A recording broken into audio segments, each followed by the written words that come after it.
Tugas utama seorang dosen atau staf pengajar adalah melaksanakan tridharma perguruan tinggi, yaitu adalah pengajaran, penelitian, dan pengabdian kepada masyarakat. Kami di Universitas Airlangga didasari oleh nilai Excellent with Morality melakukan kegiatan tersebut dengan mengembangkan metode-metode pengajaran yang terbaru.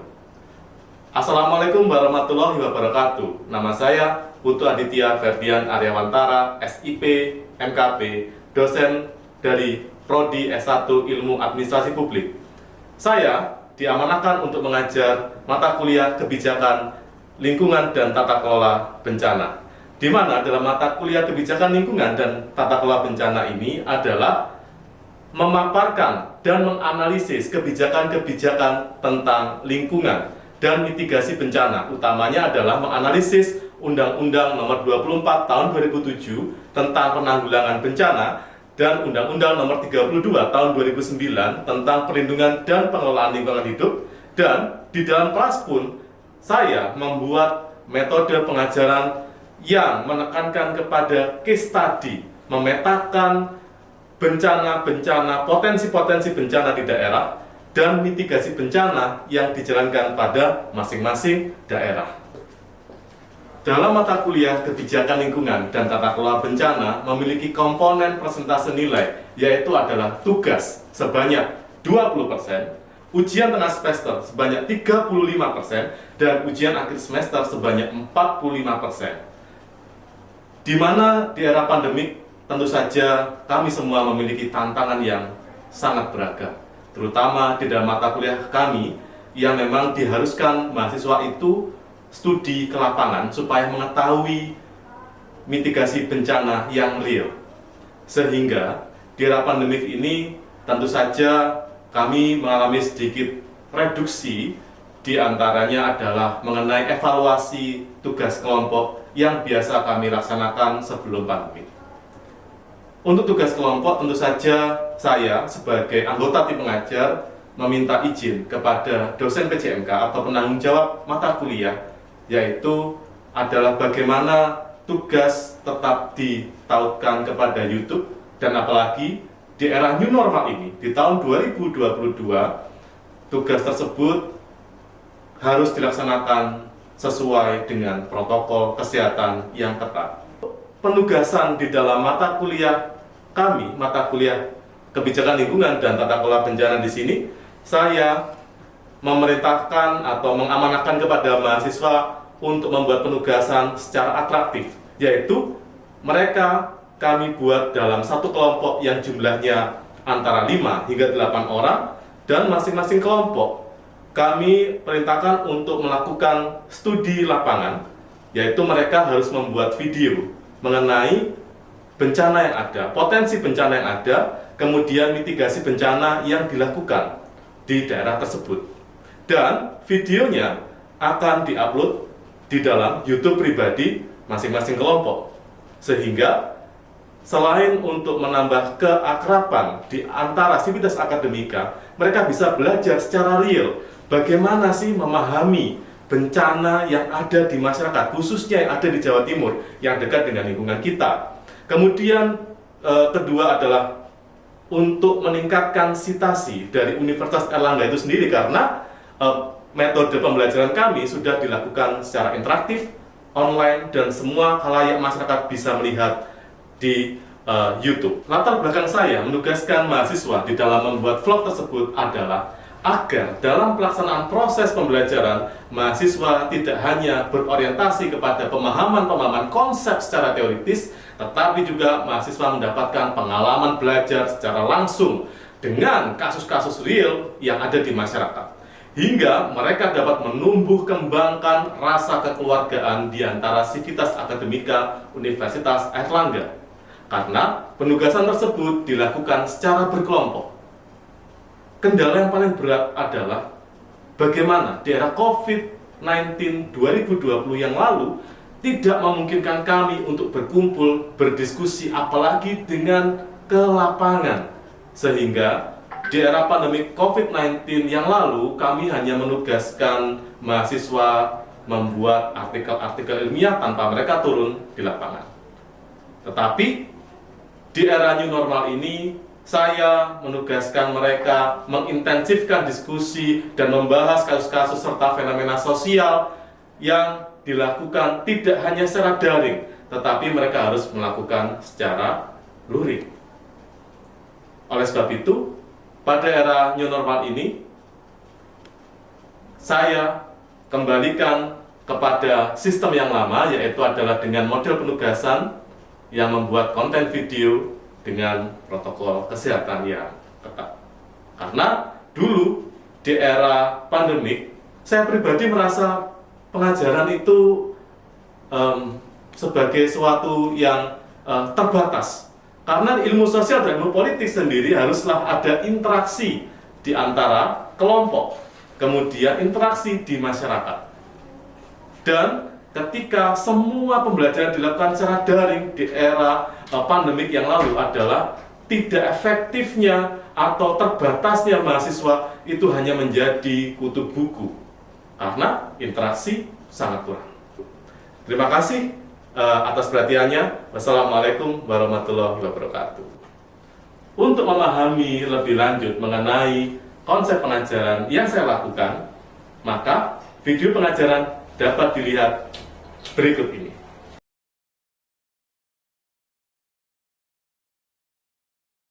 Saya buka, bismillahirrahmanirrahim. Assalamualaikum warahmatullahi wabarakatuh. Halo. Waalaikumsalam warahmatullahi wabarakatuh. Waalaikumsalam. Terima kasih teman-teman. Pada topik kita ke-10 ya, tentang kebijakan dan manajemen bencana ini, kita berbicara tentang social vulnerability.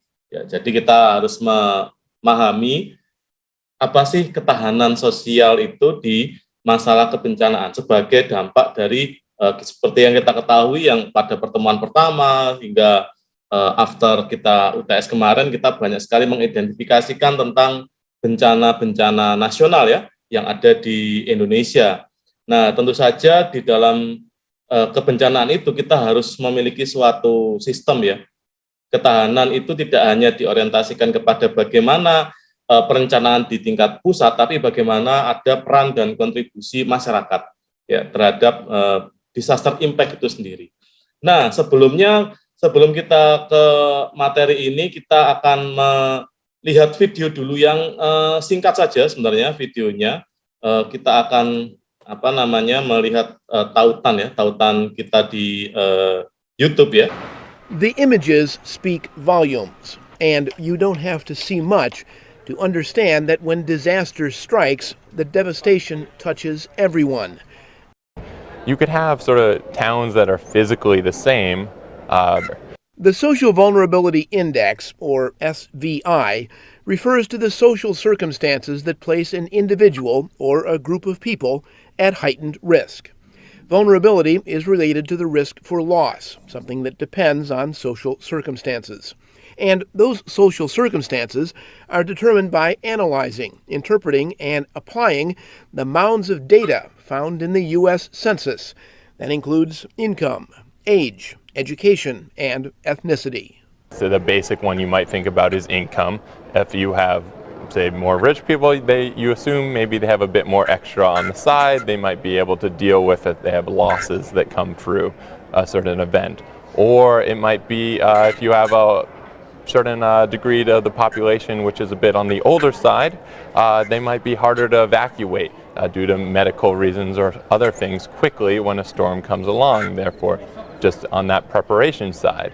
Then even on the recovery side, there's also other factors ranging from ethnicity, or say then if you have a high percentage of non-English speakers that might not get all the right information for preparation or recovery, the steps you're supposed to take. Oke, nah di dalam video ini tadi ada sesuatu hal yang menarik nih kawan-kawan ya. Tadi sudah dijelaskan ya, SVI, jadi SVI, Social Vulnerability ya. Nah, di sini melibatkan suatu, kalau di Amerika ya, ada suatu konsensus ya, di mana kalau kita berbicara tentang SVI, itu di sini include ya, termasuk di sini ada yang yang berkaitan dengan income. Makanya tadi kenapa kok orang-orang kaya itu kalau dengan adanya bencana itu kayak mereka kok tahan banget ya, karena mereka punya duit yang berlebih. Mereka punya misalnya kayak saat COVID-19 2020 yang menyerang benua Amerika, mereka yang orang-orang kaya itu udah pada ngumpulin bahan makanan ya, dibandingkan dengan yang memang pendapatannya lebih rendah. Mereka harus antri di supermarket, mereka harus berebut makanan, kemudian juga daya tahan ya berkaitan dengan usia ya, age ya, atau usia ya, bukan Rusia ya, kalau Rusia itu negara, ini age ya. Kemudian education, orang yang well education, orang yang teredukasi dengan baik berkaitan dengan bencana, tentu dia paham dan memiliki daya tahan terhadap bencana yang lebih tinggi. Karena misalnya kalau gempa bumi itu harus ngapain sih? Oh, harus berlindung di baliknya meja misalnya. Kalau kebakaran di suatu gedung, oh kita harus kemana? Ada titik kumpul. Kemudian menggunakan alat pemadam api ringan misalnya. Dan mungkin ya sedikit, dan tanda kutip, sedikit rasis ya, di Amerika itu ada ethnicity. Nah, menurut kalian nih, dari social circumstances ya, di dalam US Consensus untuk memahami social vulnerability, ini seperti apa? Ayo, silakan, monggo. Silakan berkomentar. Menurut pendapat kalian.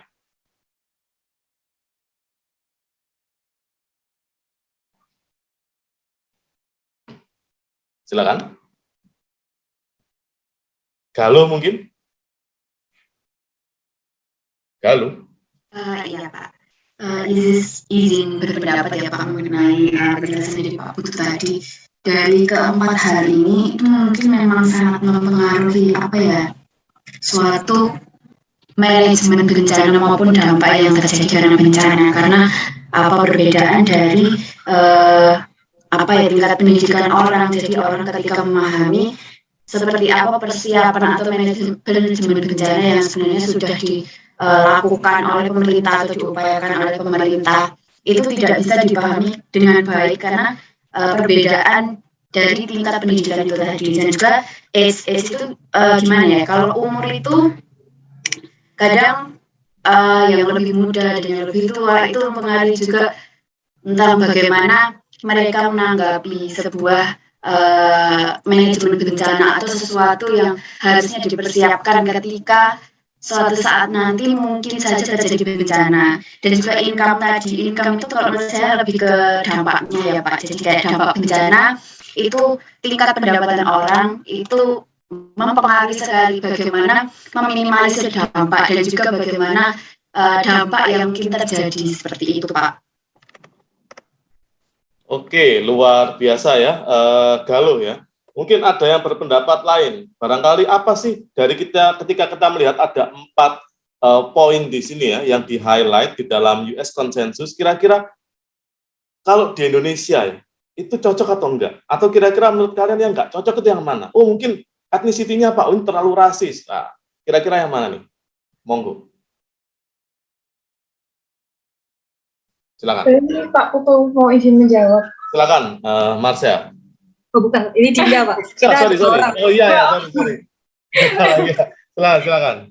Iya Pak, mungkin apabila kalau melihat 4 pilarnya, bukan 4 pilar, 4 faktornya itu yang paling berpengaruh itu menurut saya semuanya sih Pak. Soalnya pertama kok saya menjabarkan dari segi income, mungkin yang benar dari segi income itu ya karena ketika kita dihadapkan dengan suatu kebencanaan semuanya itu kan kena, tapi melihat social vulnerability-nya itu memang benar orang yang lebih memiliki kekayaan itu damage-nya itu nggak sebesar orang yang benar-benar nggak punya kekayaan yang lebih gitu. Dan perihal umur usia itu juga mungkin ketika kita dihadapkan suatu kebencanaan, misalkan di dalam suatu rumah ternyata ada orang yang rentan atau orang tua itu lebih banyak daripada anak-anak yang mudanya, itu otomatis bakal berdampak juga ke ke loss-nya gitu. Ya resiko buat itunya. Nah, tapi mungkin kalau di Indonesia karena kita lumayan bakal ada istilahnya bonus demografi itu mungkin bisa terkurangin gitu Pak. Terus yang perihal education menurut saya itu sangat penting karena kita sendiri suatu negara yang pada dasarnya memiliki resiko kebencanaan yang sangat tinggi, yang bahkan kemarin itu di salah satu webnya Badan Penanggulangan Bencana Nasional itu, kita itu lebih bencana itu kebanyakan hidrometeorologi gitu, dan itu bahkan kita sudah berkali-kali menghadapi bencana macam-macam, dari banjir, tanah longsor dan sebagainya. Dan kalau kita nggak ada SDM yang mampu untuk mengurus manajemen kebencanaan, terutama apalagi di bagian pemerintah juga, itu pasti ya bakal kesusahan gitu, karena kita bisa istilahnya itu menghancurkan, atau kita bisa menghancurkan suatu masyarakat itu bahkan ketika peranata sosialnya itu tadi tuh terguncang gitu. Kalau misalnya peranata sosialnya terguncang dan di situ nggak ada SDM yang memadai karena edukasi pendidikannya tidak memadai, otomatis masyarakatnya juga kolaps gitu. Dan etnisitinya menurut saya terus itu juga berpengaruh sih Pak, karena itu menentukan dari bagaimana suatu community resilience-nya seperti itu. Kayak suatu suku misalkan, kan setiap etnis itu punya caranya masing-masing, integrasi sosialnya gitu Pak intinya. Dan itu tuh menurut saya suatu komponen yang penting ketika kita mau membuat community resilience dalam menghadapi suatu kebencanaan. Mungkin itu sih Pak, terima kasih. Oke, terima kasih, luar biasa Mbak Dinda ya. Jadi ini kalau kita bisa melihat ternyata juga penting juga, ethnicity itu juga ada menciptakan yang disebut sebagai community resilience. Mungkin ada contoh yang seperti kita ngomongin tentang stunting ya. Stunting itu walaupun sekarang kita pandang hanya masalah kesehatan, tapi itu menjadi fokus dari pemerintah. Tapi kalau ini lambat laun dibiarkan, stunting, teman-teman bisa lihat di masing-masing pemerintah daerah itu punya program penanganan stunting. Mau di Gresik, mau di Pamekasan, Sampang, Sumeneb, Bangkalan, itu punya program tentang penanganan stunting. Nah, ini dibiarkan begitu aja, stunting sing tadi gizi buruk itu bisa menjadi bencana. Nah, penanggulangan stunting itu juga melibatkan tokoh-tokoh pemuka masyarakat. Jadi misalnya, kalau ini cuma disosialisasikan cuma lewat pemerintah pusat, pemerintah daerah, itu masyarakat dalam tanda kutip ya ada sedikit resistensi. Tapi kalau dia disampaikan oleh tokoh adat, tokoh masyarakat, apalagi misalnya manual booknya itu menggunakan bahasa daerah, itu mereka semakin respect, semakin paham bahwa stunting ini masalah. Jadi bukan karena kowe duwe bayi terus mbok cekoki gedang kepok terus dipikir itu sehat. Tidak seperti itu. Jadi memang stunting ini menjadi suatu hal yang kacamatanya sekarang masalah kesehatan, tapi lambat laun ini akan menjadi bencana. Ya apa generasi muda bangsa Indonesia lek sing kaken stunting, kita nggak bisa maju, kita nggak bisa menghadapi misalnya industrialisasi 4.0, kemudian society 5.0, itu kita nggak bisa ngadepin itu. Lawang bocah-bocahnya udah podo stunting. Nah, seperti itu kawan-kawan, kurang lebihnya. Sekarang kita kembali ke topik teori yang akan kita bicarakan berkaitan dengan social vulnerability ini. Nah, jadi kita perlu bersama-sama mengkonseptualisasikan dulu, kemudian menyatukan kebutuhan-kebutuhan bidang yang terfragmentasi masing-masingnya itu. Nah, kita bisa melihat di sini contoh ya, kita kasih contoh di sini ya. Nah, ada misalnya bencana alam. Kalau yang di atas itu teman-teman sudah pada paham itu ya, banjir itu di mana-mana. Gak cuma ning Jakarta, tapi ning Jawa Timur ya ono banjir, ning Lamongan, di Tuban, kemudian di Malang itu kemarin sempat ada video yang ada gulungan-gulungan ada gelondongan-gelondongan kayu ya, banjirnya gede banget. Nah, banjir itu juga menjadi bencana yang kita tidak bisa hindari bersama. Nah, bencana alam kemudian harus membutuhkan upaya-upaya misalnya apa? Kita punya yang namanya pertahanan sipil.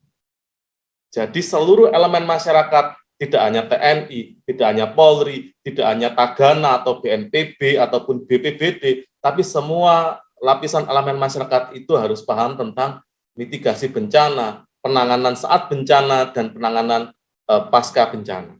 Kemudian harus memiliki manajemen darurat yang komprehensif. Kemudian bencana itu harus kita, dalam tanda kutip ya, harus kita lawan. Kita nggak boleh cuma pasrah. Iki omaku neng cedek kali, ya wis misalnya kalau misalnya kalinya itu meluap kita banjir ya udahlah, nggak boleh. Artinya apa? Kita harus melawan dengan ini misalnya bikin kanal, bikin pertahanan, ben opo ben lek banjir itu kita bisa bersiap siaga, tidak sampai dampaknya besar. Ya, harus kita lawan. Ya apa caranya? Misalnya kita menggunakan pendekatan-pendekatan sosial, misalnya jangan membuang sampah di sungai. Sungai ini keramat misalnya. Nah, itu juga bisa. Jadi kalau buat sampah neng kono, terus habis gitu telingamu ada muncul kutilnya, atau mungkin habis buang sampah di sana terus kamu merasa mungkin kelilipan debu, atau habis buang sampah di suatu tempat kamu pulang kesurupan. Itu kan jadi dalam tanda kutip ya, kita mengkeramatkan suatu tempat itu juga bisa menyelamatkan tempat tersebut dari dari masyarakat yang membuang-buang sampah, yang misalnya merusak lingkungan. Kita juga bisa. Hutan keramat itu bukan karena hutannya ono jine, bukan yo dudu ono dembite gede-gede, bukan, tapi karena hutan itu biar hutan itu terlindungi dari adanya tangan-tangan usil. Makanya dijadikan seolah-olah hutan itu keramat. Ya, bisa seperti itu juga. Caranya macam-macam. Seperti tadi ya, ethnicity. Berarti ada peranan etnis, ada peranan budaya di sana. Kemudian adanya keamanan nasional. Ya, bencana seperti yang kita bahas kemarin ya, pada pertemuan sebelumnya, itu bencana kan tidak hanya bencana alam. Ada bencana yang sifatnya bencana yang non alam. Misalnya bencana non alam yang sering saya contohkan tuh kayak kejadian yang Chernobyl, Pripyat ya di Ukraina. Kemudian ada terorisme, itu juga bencana. Makanya itu membutuhkan keamanan nasional ya, dan lain sebagainya. Ada manajemen resiko, ada pendekatan kritis ya. Nah, kondisi saat ini adalah seperti kita lihat, ada pendapatnya Tierney di sini mengatakan bahwa bidang studi bencana itu belum mengembangkan perspektif teoritis yang koheren.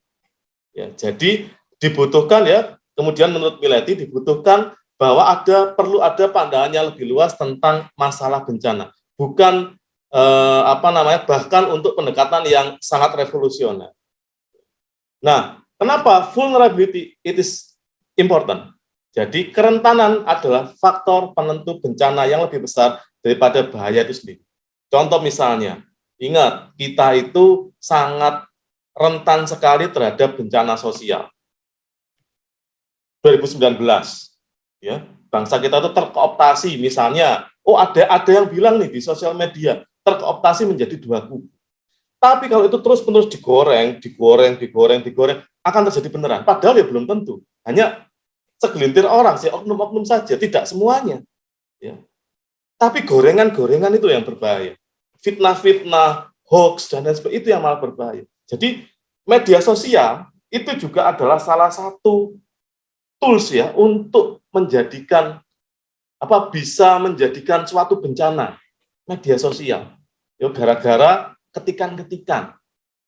Nah, itu yang harus kita waspadai. Kerentanan sosial. Makanya penanggulangan bencana itu bukan hanya dibebankan kepada pemerintah, tapi dibebankan pada kita semua, kepada rakyat Indonesia. Ya, mulai dari pendidikan dasar itu harus paham dulu tentang bencana. Anak-anak SD itu kalau bisa dikasihkan modul tentang bencana. Bahkan ketika kita sudah dalam pendidikan yang sudah dewasa ini, di kuliahan, itu kita harus tahu cara menangani bencana, misal dan bencana sosial itu apa sih? Ya wis lah. Jadi kalau kita baca berita, ya cuma sekedar baca, jangan sampai itu malah seolah-olah kita sendiri terkooptasi, terbelah menjadi dua kubu. Itu sangat berbahaya sekali. Apalagi media sosial itu sekarang ditengarai sebagai caranya jaringan-jaringan terorisme itu merekrut anggota-anggota baru. Itu jangan sampai.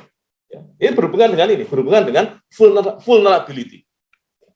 Nah, ini ya. Nah, ini seperti pemandangan seperti ini kalau teman-teman yang biasa menggunakan kereta itu sangat sering ya. Mulai mungkin di jalan Demak itu ya, kalau kereta dari stasiun Semut ya.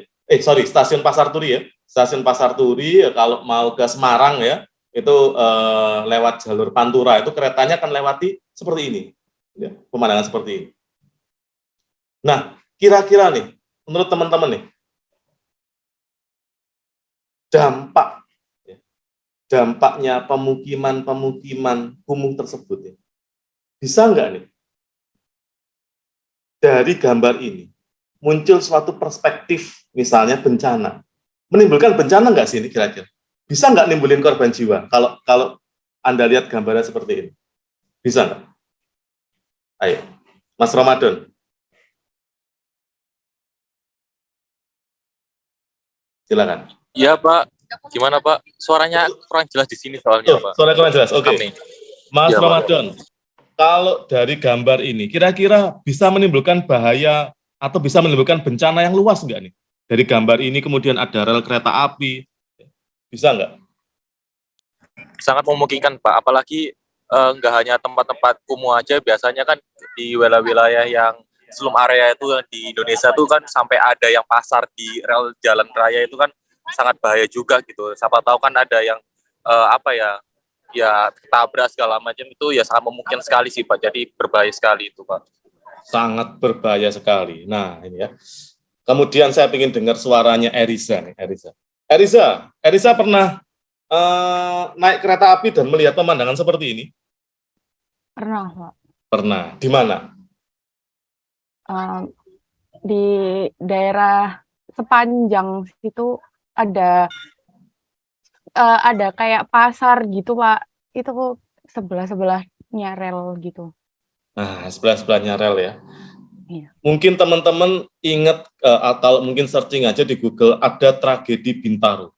Itu tragedi kereta api paling besar di Indonesia yang memakan korban itu kalau tidak salah 180 lebih orang. Bayangkan ya, kereta api melawan kereta api. Jadi kepala lawan kepala. Terus bertumbukan ya, dengan kecepatan kurang lebih rata-rata 90 km per jam. Itu besi baja bertubrukan das gitu. Bayangno, menungso iku cemet ya, tragedi Bintaro. Nah, kalau misalnya ya kita tidak minta ya namanya juga ada human error. Kemudian ada misalnya penyusutan atau pemuaian besi misalnya. Contoh, iki misalnya gelundung kereta api ini pas kencang kena pemukiman warga. Nah, siapa kira-kira menurut kalian? Menurut kalian, sing salah iku wargane apa PT KAI? Sing salah. Ayo, monggo. Ayo, kira-kira. Siapa yang salah? Kalau ada pemandangan seperti ini. Kalau ada bencana akibat seperti ini. Menurut saya warganya, Pak. Warganya. Kok salah warga? Soalnya meskipun mereka udah punya akses buat buat tinggal di situ, tapi pada kenyataannya tuh orang-orang yang punya tempat tinggal di daerah atau di tanahnya PT KAI itu rata-rata surat hijau gitu, Pak. Jadi bukan surat resmi kan. Jadi semacam ilegal. Oke. Karena betul yang dikatakan Marsha betul. Di sepanjang ya 5 meter di kanan kiri rel kereta api itu tidak boleh ada pemukiman warga. Ini teman-teman silakan dari gambarnya bisa diukur. Itu kurang dari 5 meter. Dan memang harus ada pembatas. Jadi dikasih kayak besi yang biru-biru itu. Besi baja biru-biru itu. Nah, mulai dari kereta api, kemudian sungai, itu 5 meter di kanan kiri tidak boleh ada pemukiman warga. Itu ya. Jadi kita kembali lagi, tidak hanya warga loh yang salah. Kok enggak kok enggak sejak dulu ini ditertibkan? Ini juga berkaitan dengan vulnerability. Harusnya ditertibkan sejak dulu. Nah ini ya, kerentanan sosial itu berkonsentrasi kepada struktur-struktur sosial yang ada di masyarakat. Jadi tidak mencakup semua faktor yang menyebabkan bencana. Dan kalau menurut Carter itu sangat sulit untuk menilai semua titik kerentanan yang diketahui. Seperti pada gambar tadi. Wangil, sing salah sopo? Warganya, iya bisa saja warganya salah. Kemudian pemerintah pada zaman dulu, pemerintah pada era itu yang membiarkan adanya pemukiman warga. Kok di Jarno? Contoh ning daerah Jagir. Pertama itu nggawe bedeng-bedeng bilik-bilik gitu. Jualan misalnya alat pancing. Mari dibiarkan jadi bangunan semi permanen. Iki Jarno rek gak pengusiran. Jadi bangunan semi permanen menjadi bangunan permanen. Ono RT ini, ono RW ini. Sekarang siapa yang mau mengusir? Kalau diusir pun jadi konflik sosial. Loh lah ya repot tuh. Betul. Nah, inilah perspektif orang-orang sosial seperti ini. Kita memandang satu masalah, itu iso berbagai macam, tergantung kamu melihatnya dari sisi apa. Ya, ini social vulnerability. Nah, sehingga kerentanan adalah kemungkinan seseorang atau kelompok akan terpapar dan terpengaruh oleh suatu bahaya yang tinggalnya di dekatnya atau berhimpitan dengan rel kereta api, ada bahaya kecelakaan. Kemudian yang dia misalnya nuwun sewu, dia misalnya ngajine salah, rentan juga terpapar oleh kaum-kaum yang ya teman-teman tahu sendiri, ya, kaum-kaum yang dalam tanda kutip mungkin dia menyimpang dari ajaran yang sesungguhnya dia menyimpang. Ya, contoh misalnya gawe bom terus kon ben iso ketemu bidadari, enggak seperti itu. Itu menyimpang, ya kan? Jadi itu juga kerentanan yang ada di masyarakat. Nah, ya. Kemudian kerentanan itu ya menurut Carter lagi itu memiliki potensi kerugian, hilangnya harta benda atau hilangnya nyawa. Ya. Nah, ini ada area konvergensi ya di dalam vulnerability. Seperti misalnya di sini banyak ilmuwan menggambarkan bahwa kerentanan dihasilkan oleh manusia saat mereka berinteraksi dalam lingkungan fisik dan sosial. Ada perencanaan dan konstruksi penggunaan lahan serta ketidakpedulian terhadap manajemen kedaruratan. Oke, ada liabilities ya. Nah, tadi kita bahas liabilities itu apa? Ukuran untuk populasi atau wilayah tertentu dari faktor-faktor yang mendasari, yang mempengaruhi paparan kejadian berbahaya dan kecenderungan untuk konsekuensi yang merugikan. Ini ya. Jadi oleh sebab itu, karena kawan-kawan ini kan adalah agent of change ya. Tadi udah paham mengenai vulnerability. Ada pemahaman mengenai kerentanan, ada dimensi kerentanan yang tidak hanya berpotensi kehilangan harta benda, tapi juga kehilangan nyawa. Oleh sebab itu, kita akan melakukan penugasan. Nah, ya penugasan ini ya. Penugasannya apa? Teman-teman sudah saya bagi ke dalam kelompok. Ya, satu kelompok itu terdiri dari 5 orang. Nah, masing-masing dari 5 orang itu nanti membuat vlog, membuat video berkaitan dengan mitigasi bencana. Jadi teman-teman petakan, iki bencana serentan, ning daerah iki apa ae. Nah, untuk mempermudah, jadi supaya lebih gampang, cukup hanya di 1, Surabaya. Kedua, Gresik. Ketiga, ada Sidoarjo. Keempat, ada Lamongan. Ya. Kelima, ada Mojokerto, kabupaten dan kota. Ya, kotanya kan kecil ya, kabupaten dan kota jadi 1. Ya, seperti itu. Dan tugas itu nanti akan dijadikan sebagai bahan kawan-kawan tugas sebelum UAS. Jadi mohon dikerjakan tugasnya dengan cermat dan dengan detail. Untuk tautan tugasnya nanti akan saya berikan kepada koordinator kelas. Demikian pertemuan kita, yang pertemuan ke-10 ini, saya bisa mengakhiri. Ada pertanyaan mungkin barangkali sebelum itu? Sebelum saya tutup?